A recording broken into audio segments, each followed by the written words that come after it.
चलिए, स्वागत है आप सभी का एक बार फिर से हमारे एबीसी एकेडमी के इस ऑनलाइन सेशन में। मैं विजय सेमवाल एक बार फिर से उत्तराखंड विषय को लेकर के आपके बीच में उपस्थित हुआ हूं और आज मैं उत्तराखंड का वह टॉपिक आपसे शेयर करूंगा, डिस्कस करूंगा, जो संबंधित रहेगा उत्तराखंड से संबंधित महिलाओं पर। वो महिलाएं जिन्होंने देश की आजादी की लड़ाई हो, राज्य निर्माण की लड़ाई हो, पर्यावरण से संबंधित मुद्दे हो या कुछ अन्य प्रकार के ऐसे मुद्दे जो समाज में एक कुरीति का काम कर रहे थे, उन कुरीतियों को समाप्त करने में महत्वपूर्ण भूमिका निभाई। आज हम फिलहाल उन्हीं महिलाओं को केंद्र में रखने का काम करेंगे।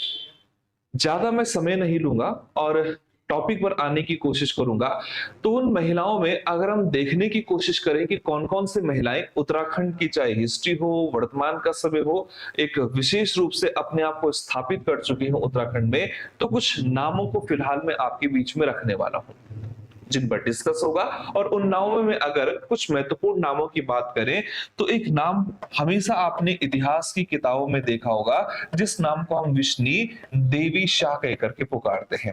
पहले मैं फिलहाल उन नामों को यहाँ पर सामने रखने वाला हूं जो कि मैंने कहा कि चर्चा के केंद्र में विशेष प्रायोरिटी के रूप में आती है, और उन्हीं में से जो पहला नाम सबसे इंपॉर्टेंट आता है वो आपकी विष्णी देवी शाह। विष्णी देवी शाह के अलावा अगर हम देखें कि जो महिला उत्तराखंड के इतिहास में महत्वपूर्ण भूमिका में देखने को मिली, उसमें आपकी दुर्गा देवी का इंपॉर्टेंट रोल है।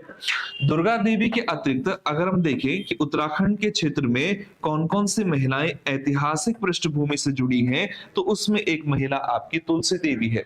तुलसी देवी के अतिरिक्त अगर हम देखें कुछ अन्य प्रकार की महिलाओं को, तो अन्य प्रकार की महिलाओं में एक महिला हमारे बीच मालती देवी है। मालती देवी की तरह एक महिला जिनको कि कुंती देवी का दर्जा दिया गया है या कुंती देवी कहकर के पुकारा जाता है, इन कुंती देवी का भी रोल उत्तराखंड के क्षेत्र में बड़ी मुख्य भूमिका के रूप में देखने को मिलता है। हम उत्तराखंड में कुछ ऐसी महिलाओं को भी एक तरीके से चर्चा का केंद्र बनाएंगे, जिसमें एक महिला दीपा देवी नौटियाल के नाम से प्रसिद्ध होगी। इन दीपा देवी नौटियाल का क्या रोल रहा, उसको समझने का प्रयास करेंगे और कोशिश की जाएगी ऐसी महिलाओं के संबंध में भी डिस्कस हो जो पर्यावरण के क्षेत्र में उपस्थिति दर्ज करा चुकी है। और उनमें सबसे इंपॉर्टेंट अगर किसी का नाम आता है तो वो नाम आपके गौरा देवी के रूप में प्रसिद्ध है। तो गौरा देवी की हिस्ट्री को लेकर के भी चर्चा हम लोग करने वाले हैं। अगर हम इसके अतिरिक्त समझने की कोशिश करें तो एक महिला उत्तराखंड के इतिहास में बड़ी प्रसिद्ध हुई, जिसको कि हम कमलेंदुमती शाह कहकर के पुकारते हैं। कमलेंदुमती शाह के अलावा अगर हम देखें तो एक महिला है जिनको हम विनय लक्ष्मी के नाम से पुकारते हैं। इन विनय लक्ष्मी का रोल देखना है किस तरीके से रहा, और इसी तरीके से उत्तराखंड के क्षेत्र में कुछ अन्य महिलाओं को देखेंगे, जिन अन्य महिलाओं के ऊपर आपको एग्जाम पेपर में प्रश्न मिल सकता है। पहले मैंने कहा कि कुछ ऐसी महिलाएं जो डोमिनेंट रूप से हमारे बीच में अपनी उपस्थिति दर्ज करा चुकी है, उसमें विष्णु देवी शाह है, दुर्गा देवी है, तुलसी देवी है, मालती है, कुंती देवी है, दीपा देवी है, गौरा देवी है, कमलेंदुमती शाह है, विनय लक्ष्मी नाम से भी एक महिला का जिक्र मिलता है। इसके अतिरिक्त अगर हम देखें तो खेलों के क्षेत्र में भी महिलाओं ने अपने आप को यहां स्थापित करा है। खेलों के अलावा इन्होंने, या मैं कहूं कि राज्य में ऐसी महिलाएं भी हैं जिन्होंने अलग अलग क्षेत्र, जैसे हम कहें गायकी के क्षेत्र में अपने आप को स्थापित किया है। तो उन लगभग मैक्सिमम महिलाओं को हम यहाँ पर आज डिस्कस करेंगे, जिसमें शुरुआत में इनिशियल जो रूप होगा वो आधारित रहेगा विष्णी देवी शाह के ऊपर। तो समझते हैं विष्णु देवी शाह का रोल किस तरीके से उत्तराखंड की हिस्ट्री में देखने को मिला।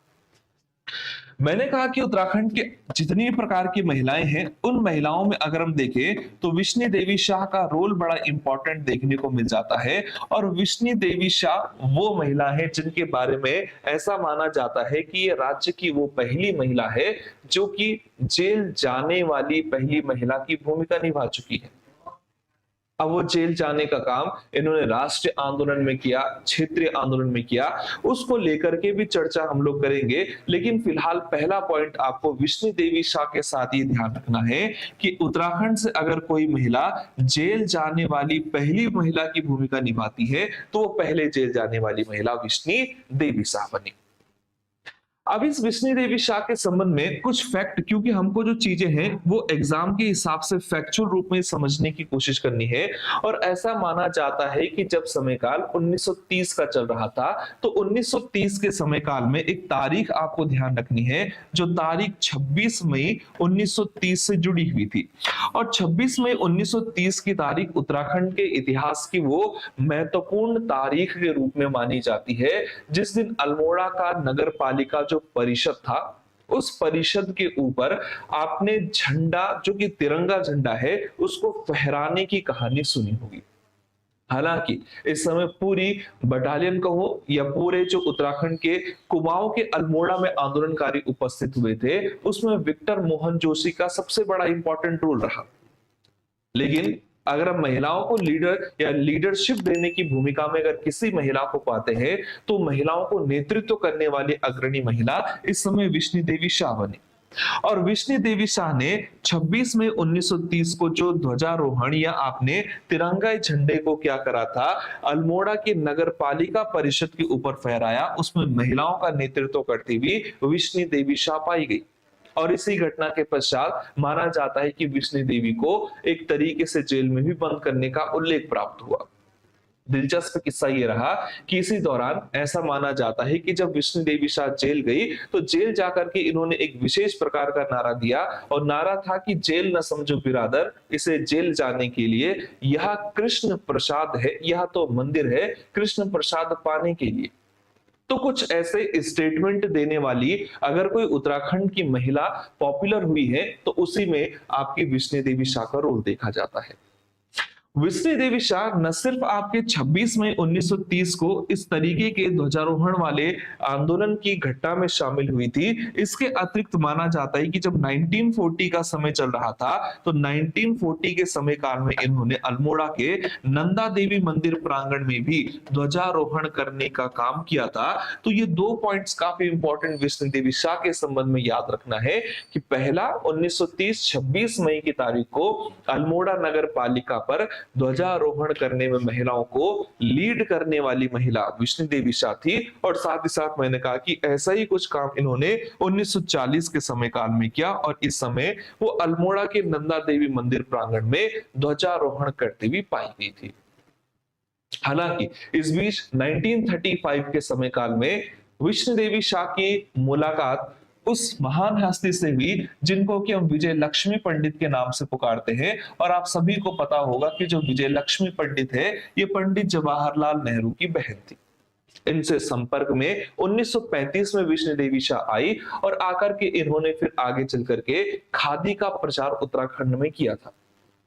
तो पहली जेल जाने वाली महिला अगर उत्तराखंड से कोई है, तो मैंने कहा वो विष्णु देवी शाह। आगे चल करके 1935 के लगभग ये विजय लक्ष्मी पंडित के संपर्क में आई, और फिर खादी का प्रचार उत्तराखंड में इन्होंने किया। 1940 में इसी विष्णु देवी शाह नाम की महिला ने नंदा देवी मंदिर प्रांगण में भी ध्वजारोहण करने का कार्य किया था। इन महिलाओं में मैंने कहा कि जो विष्णु देवी शाह के साथ देखी जाती हैं, उनमें एक महिला का रोल उत्तराखंड के कुमाऊं में बड़ा इंपॉर्टेंट मिला, जिसको दुर्गा देवी की संज्ञा दी जाती है। दुर्गा देवी के संबंध में आपको क्या चीज याद रखनी है, उसको समझने की कोशिश करते हैं। अगर मैं दुर्गा देवी की बात करूं, तो दुर्गा देवी के बारे में इतिहास में ये जानकारी मिली कि जब उत्तराखंड के कुमाऊं के क्षेत्र में ब्रिटिश अधिकारियों के द्वारा वन जंगलात को लेकर के अलग अलग प्रकार के कानून तैयार किए जा रहे थे, तो उन कानूनों से उत्तराखंड की पब्लिक, खास करके कुमाऊं की, अपने आप को ठगा हुआ सा महसूस कर रही थी। और इसी क्रम में जानकारी मिली कि सन 1921 के समय में दुर्गा देवी नाम की जो महिला है, इसने अल्मोड़ा के क्षेत्र में, जो कि आपके थकलौड़ी का जंगल पड़ता है, इस थकलौड़ी के जंगल में जाकर के सोमेश्वर नाम की बेल्ट का वो एरिया था, और थकलौड़ी नाम का वो जंगल का क्षेत्र था। मानते हैं कि 1921 में दुर्गा देवी इस थकलौड़ी के जंगल में जाकर के एक तरीके से वहां आग लगाने का काम करती हैं, और सूचना जैसे ही पुलिस अधिकारियों को मिली, तो इतिहास में जानकारी ये भी मिली कि इनको फिर इस घटना के लिए जेल जाना पड़ा था। तो दुर्गा देवी इसलिए काफी इंपॉर्टेंट है क्योंकि इन्होंने क्षेत्रीय मुद्दों को लेकर के सोमेश्वर की जो लोकेशन है, जो बेल्ट है, यहाँ पर उपस्थित जो थकलोड़ी के जंगल हैं, उन जंगलों में आग लगा दी और क्षेत्रीय मुद्दों को लेकर के इनको फिर यहाँ कारावास भी दिया गया था। हालांकि मैं फिर रिपीट कर रहा हूं, ऐसा माना गया है कि जो जेल जाने वाली पहली उत्तराखंड की महिला है वो विष्णु देवी शाह बनी है।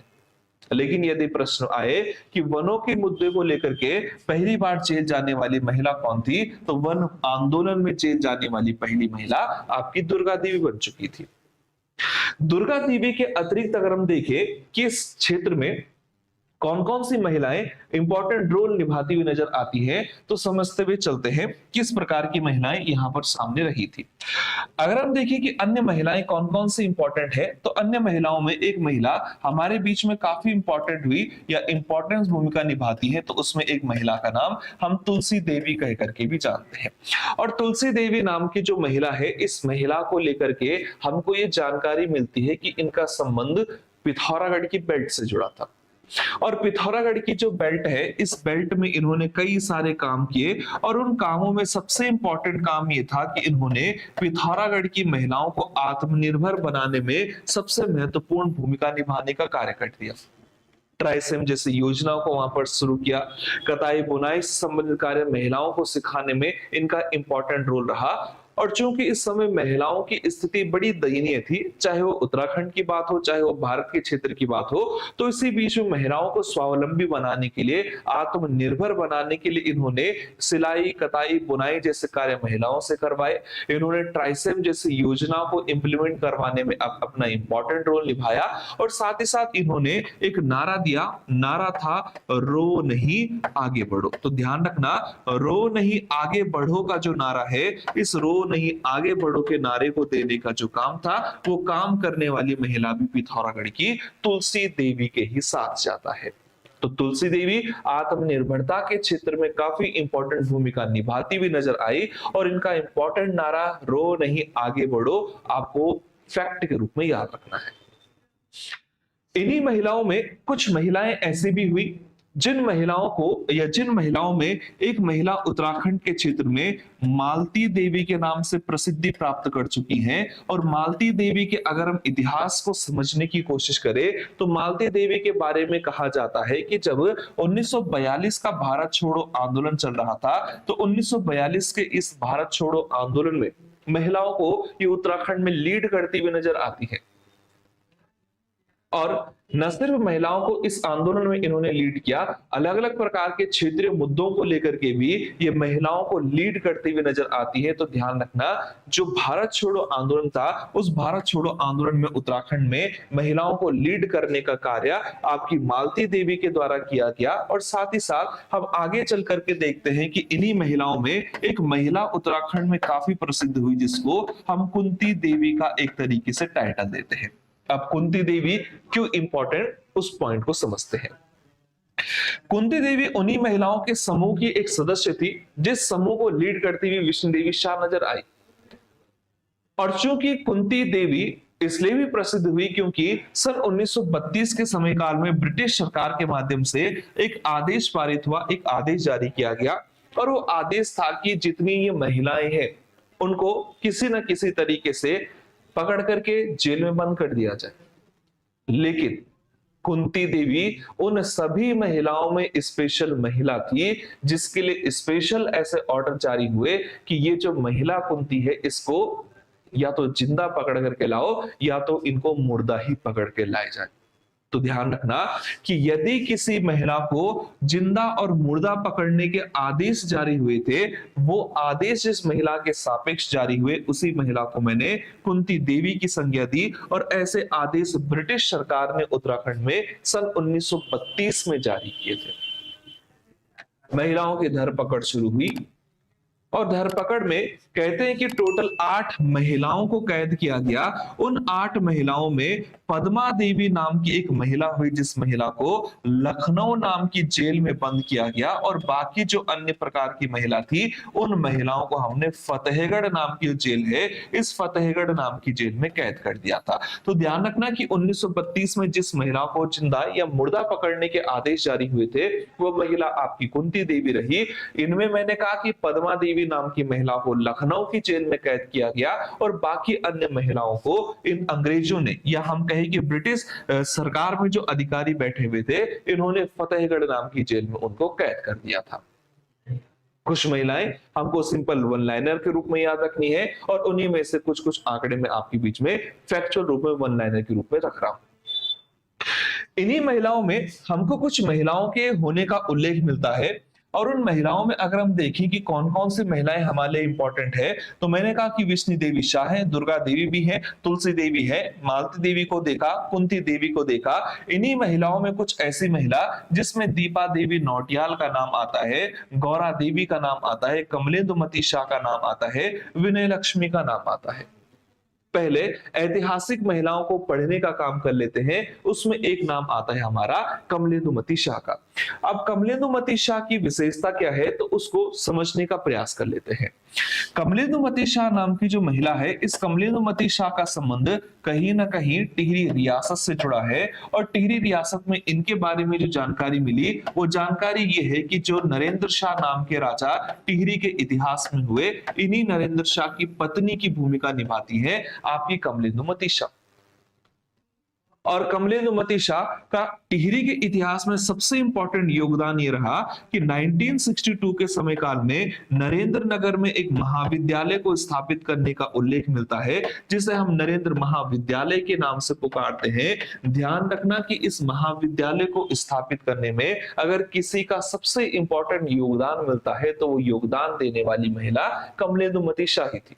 1958 में इसी कमलेंदुमती शाह को पद्म पुरस्कार से नवाजने का उल्लेख भी मिलता है। तो ध्यान रखना, 1962 नरेंद्र महाविद्यालय को स्थापित करने में सबसे इंपॉर्टेंट रोल अगर किसी महिला का रहा, तो वो महिला हमारे बीच कमलेंदुमती शाह बनी। और मैंने कहा कमलेंदुमती शाह और कोई नहीं बल्कि नरेंद्र शाह की पत्नी की भूमिका निभा चुकी है। कमलेंदुमती शाह की भांति ही उत्तराखंड के क्षेत्र में एक महिला काफी प्रसिद्ध हुई, जिनको कि हम विनय लक्ष्मी कह करके पुकारते हैं। और विनय लक्ष्मी के संबंध में अगर हम आंकड़ों को देखने की कोशिश करें, तो ये उस कैरेक्टर की पत्नी की भूमिका निभा चुकी है, जिसे हम टिहरी के इतिहास में श्री देव सुमन के नाम से जानते हैं।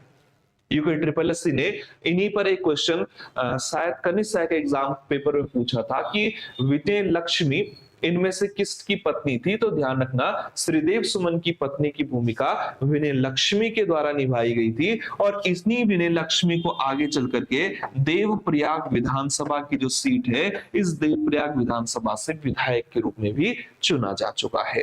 तो ये दो महिलाएं जिसमें मैंने कहा एक कमलेंदुमती शाह हमारे इंपॉर्टेंट है, और इसी तरीके से विनय लक्ष्मी का भी उल्लेख मिलता है। अगर हम अन्य महिलाओं की बात करें, तो अन्य महिलाओं में उत्तराखंड के क्षेत्र में एक महिला दीपा देवी नौटियाल के नाम से प्रसिद्ध हुई। और दीपा देवी नौटियाल क्यों इंपॉर्टेंट भूमिका निभाती है उत्तराखंड की हिस्ट्री में, तो उनकी फैक्टों को भी सिंपल लाइन में समझते हैं। दीपा देवी नौटियाल कई अन्य नामों से भी प्रचलित है। इनको उत्तराखंड के क्षेत्र में हम टिंचरी माई कह करके पुकारते हैं। और ये जो टिंचरी नाम का शब्द है, टिंचरी शब्द के पीछे की कहानी ये है कि उत्तराखंड के गढ़वाल में शराब के लिए एक शब्द का प्रयोग किया जाता है, जिस शब्द को हम टिंचर कह करके पुकारते हैं। तो टिंचर शराब, और इसी से ही एक शब्द का निर्माण टिंचरी माई के रूप में हुआ। और ऐसा माना गया है कि लगभग 1955 से 60 के दशक के बीच में टिंचरी माई या इन दीपा देवी नौटियाल ने पौड़ी के क्षेत्र में जो अवैध शराब का निर्माण हो रहा था, उस शराब के विरोध में आंदोलन खड़ा किया, जिस आंदोलन को एक तरीके से उन्होंने अपने चरम स्थिति तक भी पहुंचाया। तो वही दीपा देवी नौटियाल फिर मैंने कहा आगे चल करके टिंचरी माई के नाम से प्रसिद्ध हुई। और मैं फिर रिपीट कर रहा हूं कि टिंचर शब्द का मतलब शराब से जुड़ा है, और शराब के विरोध में इन्होंने आंदोलन खड़ा किया, इसलिए इनको टिंचरी माई कह करके भी पुकारते हैं। तो दीपा देवी नौटियाल शराब आंदोलन से संबंधित है और इन्हीं का अन्य नाम टिंचरी माई कहा जाता है। ये महिलाएं हमने कुछ इस तरीके से देखी जो आपके राष्ट्रीय आंदोलन से जुड़ी थी, या मैं कहूं हमारे उत्तराखंड के कुछ विशेष प्रकार के मुद्दों से जुड़े हुए थे। लेकिन इस बीच में कई ऐसी महिलाएं हैं जिन महिलाओं का संबंध उत्तराखंड राज्य निर्माण आंदोलन से भी जुड़ा हुआ था, और उन्हीं महिलाओं में से एक महिला हंसा धनाई के नाम से प्रसिद्ध हुई। और हंसा धनाई के अतिरिक्त उत्तराखंड के क्षेत्र में एक महिला बेलमती चौहान के नाम से भी प्रसिद्धि प्राप्त कर चुकी है। अब इन दोनों महिलाओं का रोल कहां पर देखने को मिला वो पॉइंट समझते हैं। हम सभी को लगभग पता है कि उत्तराखंड के आंदोलन के इतिहास में 1 सितंबर 1994 की तारीख वो ऐतिहासिक तारीख थी जब हमने कुमाऊं के खटीमा नाम के क्षेत्र में एक आंदोलन शुरू किया। और उसी आंदोलन के फलस्वरूप जब देखा गया कि आपके उत्तर प्रदेश पुलिस के माध्यम से आंदोलनकारियों पर लाठी चार्ज किया जाता है, आंसू गैस के गोले दागे गए, तो यहाँ पर आपके कई सारे आंदोलनकारी शहीद भी हुए। और उसी के अगले दिन हम ये देखते हैं कि 2 सितंबर 1994 की जो तारीख थी, इस 2 सितंबर 1994 को मसूरी नाम की लोकेशन में एक आंदोलन और खड़ा हुआ। और इस मसूरी के क्षेत्र में भी उत्तर प्रदेश पुलिस के द्वारा जो बर्बरता अपनाई गई, उसी बर्बरता को इतिहास में हम मसूरी कांड के नाम से जानते हैं। मसूरी कांड की सबसे बड़ी खासियत ये देखने को मिली कि इस आंदोलन में हमको इस गढ़वाल के क्षेत्र की 2 महिलाओं के शहीद होने का उल्लेख मिला। उनमें से एक महिला आपकी बेलमती चौहान थी और दूसरी महिला हमारे बीच की हंसा धनाई के नाम से प्रसिद्ध हुई। तो ध्यान रखना, हंसा धनाई और बेलमती चौहान का संबंध अगर किसी घटनाक्रम से है तो उसी घटनाक्रम को हम मसूरी कांड कह करके पुकारते हैं। ठीक, तो ये हंसा धनाई का रोल और बेलमती चौहान का रोल कहीं ना कहीं मसूरी कांड से जुड़ा हुआ था। समझते हैं कुछ इसी प्रकार की ऐतिहासिक महिलाओं का उल्लेख। कुछ महिलाएं ऐसी भी हुई हैं जिन महिलाओं का रोल प्राचीन राजवंशों के संबंध में हुआ या राजवंशों के संबंध में देखा जाता है। उसमें जिया रानी का बड़ा इंपॉर्टेंट रोल है। जिया रानी के अलावा उत्तराखंड के क्षेत्र में तीलू रौतेली का उल्लेख हमको विशेष रूप से देखने को मिल जाता है। इसी तरीके से उत्तराखंड की हिस्ट्री में अगर हम देखें कि राजा रजवाड़ों के दौर में कुछ अन्य महिलाएं जो प्रसिद्ध हुई, उसमें महिलाओं में एक कर्णावती भी शामिल रही। इंपॉर्टेंट महिलाएं हैं। जहां अगर मैं जिया रानी की बात करूं तो जिया रानी कहीं ना कहीं कत्यूरी राजवंश के शासक राई पिथौरा की पत्नी की भूमिका निभाती हुई नजर आई।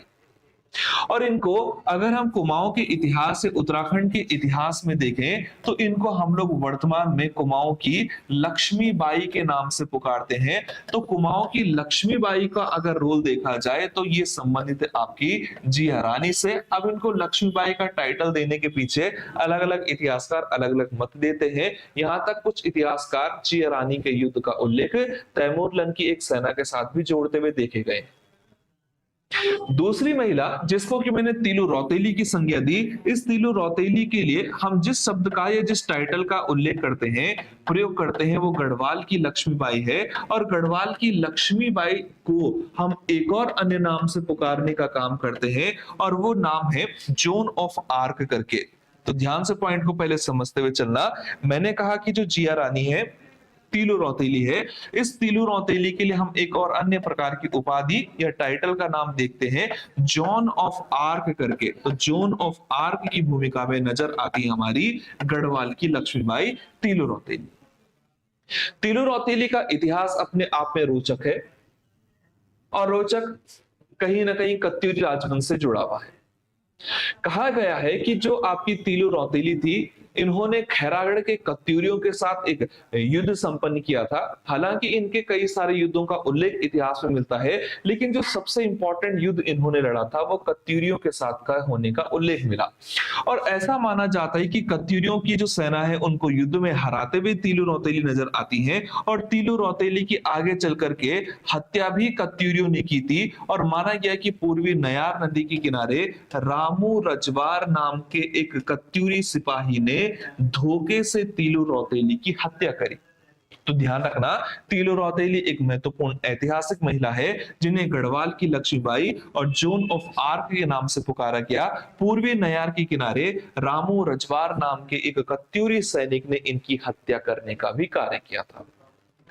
राज्य के इतिहास में अगर हम एक और महिलाओं को समझने की कोशिश करें तो उसमें एक महिला का नाम आता है रानी कर्णावती का। और कर्णावती का रोल किस रूप में मिलता है उसको समझते हैं। कर्णावती की अगर हम हिस्ट्री को समझने की कोशिश करें तो इतिहास में, गढ़वाल के इतिहास में एक राजा हुए जिस राजा को महीपत शाह की संज्ञा मिली। वही महीपत शाह जिसके बारे में मुगलों के इतिहास में अक्खड़ राजा इसको कहा गया। महीपत शाह की पत्नी रानी कर्णावती के बारे में कहा गया है कि जब शाहजहां नाम के व्यक्ति ने गढ़वाल के क्षेत्र में एक अपना अभियान चलाया था युद्ध को लेकर के, तो उन मुगलों की एक सेना को रानी कर्णावती ने गढ़वाल के क्षेत्र में 1635 में परास्त किया। और चूंकि इन्होंने महिला होकर के भी इतनी बड़ी मुगलों की सेना को परास्त कर दिया, तो इतिहासकार खासकर शिव प्रसाद डबराल कहते हैं कि इन्होंने मुगलों की नाक काट दी है।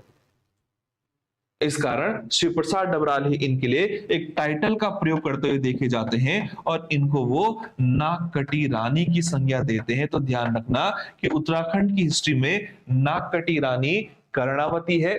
तीलू रौतेली कौन है? तो मैंने कहा गढ़वाल की लक्ष्मीबाई या जोन ऑफ आर्क कहलाई जाती है। कत्यूरियों के साथ युद्ध करने में आपकी उपस्थिति मिली।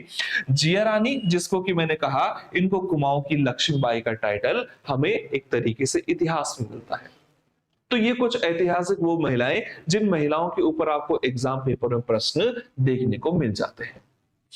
अगर मैं अन्य महिलाओं की बात करूं कि उत्तराखंड के क्षेत्र में कौन कौन से अन्य महिलाएं हमारे बीच में महत्वपूर्ण भूमिका निभाते हुए मिलती हैं, तो उन्हीं महिलाओं में से एक महिला चमोली के क्षेत्र की, जिसको कि गौरा देवी कहकर के पुकारा गया। इस गौरा देवी का रोल किस तरीके का है समझना।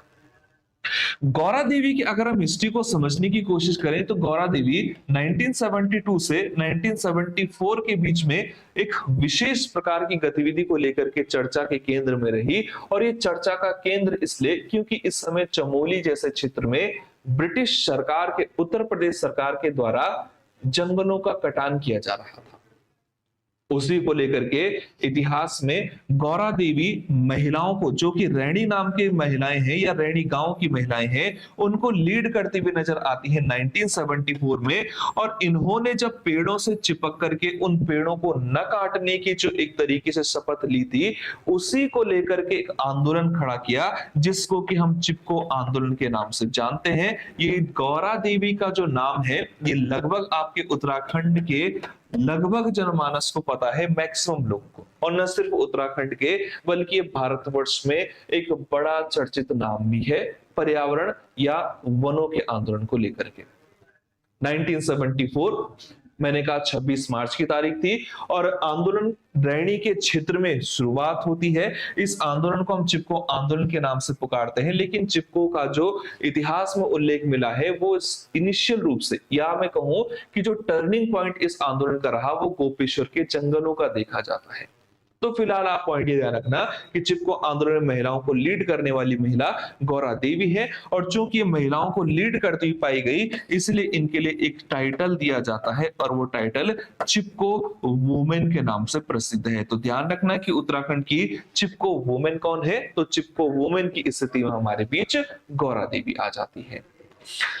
अगर हम उत्तराखंड की अन्य महिलाओं की बात करें कि कौन कौन सी अन्य महिलाएं यहाँ एग्जाम पेपर में प्रश्न बनाने को लेकर के काफी महत्वपूर्ण है, तो मैंने कहा कि कोई महिलाएं ऐसी हैं जो खेल के क्षेत्र में भी अपनी उपस्थिति दर्ज करा चुकी है, पर्वतारोहण के क्षेत्र में अपनी उपस्थिति दर्ज करा चुकी है। उन्हीं में से कुछ महिलाओं का मैं यहाँ पर जिक्र करूंगा, जिसमें एक महिला उत्तराखंड के हरिद्वार की बेल्ट से जुड़ी है, जिनको हम वंदना कटारिया कह करके पुकारते हैं। कई सारी महिलाएं हैं जिन्होंने खेल के क्षेत्र में अपने आप को स्थापित किया हुआ है। उन्हीं महिलाओं में से एक महिला है जिसको हम एकता बिष्ट के नाम से पुकारते हैं। एकता बिष्ट भी उत्तराखंड के क्षेत्र में खेलों में एक जुड़ा हुआ बड़ा नाम है। हम उत्तराखंड के क्षेत्र में एक महिला जिसको कि स्नेहा के नाम से पुकारा जाता है, स्नेहा महिला संबंधित है आपके उत्तराखंड के खेलों में, और वो भी आपकी क्रिकेट से जुड़ी है। वंदना कटारिया का अगर हम संबंध देखें तो वंदना कटारिया का संबंध कहीं ना कहीं हॉकी से जुड़ा हुआ है। एकता बिष्ट का संबंध कहीं ना कहीं क्रिकेट के फील्ड से जुड़ा है। और वहीं अगर हम स्नेहा राणा की बात करें तो स्नेहा राणा का संबंध भी क्रिकेट के फील्ड से ही जुड़ा है। वर्तमान में जो वंदना कटारिया है, वंदना कटारिया को अर्जुन अवार्ड दिया जा चुका है, इनको तीलू रौतेली पुरस्कार से भी सम्मानित किया जा चुका है। और इनकी उपलब्धता ये है कि वंदना कटारिया दक्षिण अफ्रीका में हुए हॉकी के मैच में एक ही मैच के अवसर पर 3 गोल दागने का रिकॉर्ड बना चुकी है। इसलिए इनको उत्तराखंड के क्षेत्र में या भारत के क्षेत्र में एक टाइटल दिया गया है, और वो टाइटल हैट्रिक गर्ल के रूप में है। तो ध्यान रखना, हैट्रिक गर्ल हॉकी के फील्ड में आपकी वंदना कटारिया के साथ जुड़ा हुआ एक शब्द है। वही मैंने कहा, एकता बिष्ट का नाम हो, स्नेहा राणा का नाम हो, श्वेता वर्मा का नाम हो, ये सारे के सारे नाम ऐसे हैं जिन नामों का संबंध कहीं ना कहीं क्रिकेट के फील्ड से जुड़ा है, और ये अभी भी लगातार क्रिकेट के फील्ड में अपनी जो भूमिका है उस भूमिका को निभाती हुई नजर आ रही है।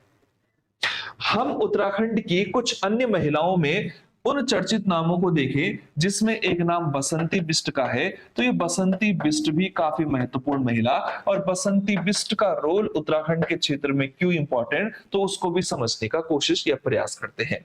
बसंती बिष्ट का अगर हम रोल देखें तो उत्तराखंड के क्षेत्र में जो जागर का या गायकी क्षेत्र है, उस गायकी क्षेत्र में भी इनका रोल जागरों के क्षेत्र में विशेष देखा गया है, और इनको जागरों के क्षेत्र में अपनी भूमिका विशेष रूप से निभाने के लिए एक विशेष पुरस्कार 2017 में दिया गया था, और 2017 में इनको केंद्र सरकार ने पद्मश्री अवार्ड से क्या करा है, नवाजने का काम किया। तो ध्यान रखना कि जो आपकी बसंती देवी है, बसंती बिष्ट है, इनको 2017 में पद्मश्री नाम का जो अवार्ड है वो पद्मश्री अवार्ड भेंट किया जा चुका है।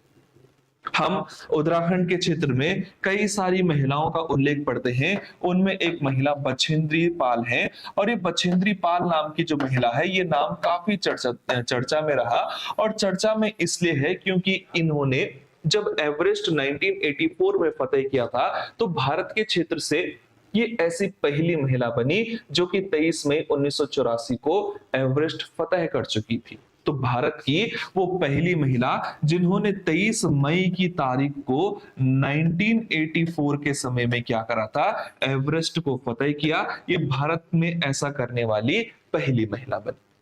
अब इस डेट को लेकर के काफी लोगों के मन में विचार आ रहा होगा कि ये डेट 23 नहीं 24 है, लेकिन अगर आप एनसीईआरटी की किताब को देखोगे तो एनसीईआरटी की पुस्तक में ये तिथि हमें 23 मई की मिलती है, और कहीं कहीं आपको ये 24 मई भी मिल सकती है, नो डाउट। लेकिन इसी डेट को उत्तराखंड अधीनस्थ सेवा चयन आयोग ने पूछा हुआ है, और उन्होंने जवाब एनसीईआरटी को बेस्ड मानते हुए 23 मई बताए। अगर 23 मई ना हो तो आप उस तारीख को 24 मई को लेकर के याद रख सकते हो। अगर हम इन्हीं महिलाओं में देखें तो इन महिलाओं में, इन्हीं तरीके की महिलाओं में कुछ अन्य प्रकार की महिलाएं उत्तराखंड में अपना रोल निभाती हुई नजर आती हैं। और वो महिलाओं के अगर कैटेगरी में देखें तो कुछ और महिला हमारे बीच में आ जाती है, जिसमें एक महिला को हम लोग हंसा मनराल के नाम से पुकारते हैं। ये हंसा मनराल नाम की जो महिला है, इनका संबंध अगर हम देखें तो वेट लिफ्टिंग से है, भारोत्तोलन से है, और ये राज्य की पहली महिला है जिनको कि द्रोणाचार्य का जो अवार्ड है या द्रोणाचार्य अवार्ड है उससे सम्मानित करने का उल्लेख मिला। कई सारी महिलाएं हैं, और मैंने कहा कि कुछ ऐसी महिलाएं जो उत्तराखंड के एग्जाम पेपर में अपनी इंपॉर्टेंस देखने को मिलती है या भूमिका निभाती हुई नजर आती है, उसमें हंसा मंडाल द्रोणाचार्य सम्मानित पहली उत्तराखंड की महिला, बछेंद्री पाल मैंने कहा कि भारत की वो पहली महिला जिसने कि एवरेस्ट फतेह करने का कार्य किया था। इसी तरीके से मधुमिता बिष्ट का आप लोगों ने नाम सुना होगा। मधुमिता बिष्ट नाम की जो महिला है, इन्होंने अपनी जो उपस्थिति दर्ज कराई वो कहीं ना कहीं हमारे बीच में बैडमिंटन के क्षेत्र से जुड़ी है, और ऐसा टाइटल भी इनको मिला है जिस टाइटल को हम बैडमिंटन क्वीन कह करके पुकारते हैं। तो वही महिला जिसको कि बैडमिंटन क्वीन कहा जाता है वो कोई और नहीं बल्कि मधुमिता बिष्ट है। तो कई सारी महिलाएं अपनी उपस्थिति इस राज्य में एक छाप के रूप में छोड़ चुकी हैं। उन्हीं में से कुछ चुनिंदा महिलाओं को मैंने आपके बीच में प्रस्तुत किया है, और जो फैक्ट इस टॉपिक से पूछे जाते हैं उनको आप लोग नोट आउट करते हुए चलें। बाकी इसके अतिरिक्त कुछ अन्य जो महिलाएं हैं उन महिलाओं पर भी हम लोग आगे चल करके एक नया लेक्चर अपलोड करेंगे, लेकिन फिलहाल मैं इस टॉपिक को यहाँ पर स्टॉप कर रहा हूं। आज के लिए फिलहाल इतना ही, मिलते हैं जल्दी।